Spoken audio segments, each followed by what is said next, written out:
இன்று நாம் வாசிக்கப் போகும் சங்கீதம் 58. மவுனமாயிருக்கிறவர்களே, நீங்கள் மெய்யாய் நீதியை பேசுவீர்களோ? மனுப்புத்திரரே, நியாயமாய் தீர்ப்பு செய்வீர்களோ? மனதார நியாயக்கேடு செய்கிறீர்கள். பூமியிலே உங்கள் கைகளின் கொடுமையை நிறுத்துக் கொடுக்கிறீர்கள்.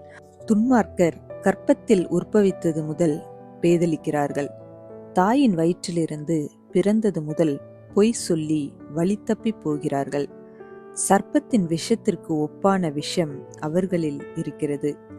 பாம்பாட்டிகள் வினோதமாய் ஊதினாலும் அவர்கள் ஊதும் சத்தத்திற்கு செவிகொடாதபடிக்கு தன் காதை அடைக்கிற செவிட்டு விரியனைப் போல் இருக்கிறார்கள். தேவனே, அவர்கள் வாயிலுள்ள பற்களை தகர்த்து போடும்.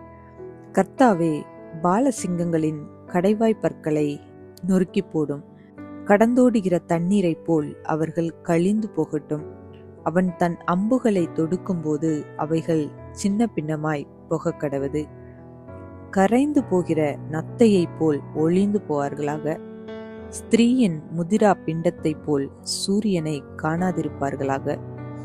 முள் நெருப்பினால் உங்கள் பானைகளில் சூடேறும் முன்னே பச்சையானதையும் எரிந்து போனதையும் அவர் சுழல் காற்றினால் அடித்து கொண்டு போவார். பழிவாங்குதலை நீதிமான் காணும் போது மகிழ்வான். அவன் தன் பாதங்களை துன்மார்க்கனுடைய இரத்தத்திலே கழுவுவான்.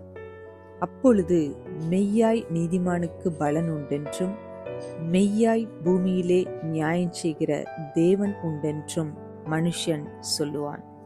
இந்த வீடியோ உங்களுக்கு பிடித்திருந்தால் லைக் பண்ணுங்க, உங்க ஃப்ரெண்ட்ஸுக்கு ஷேர் பண்ணுங்க.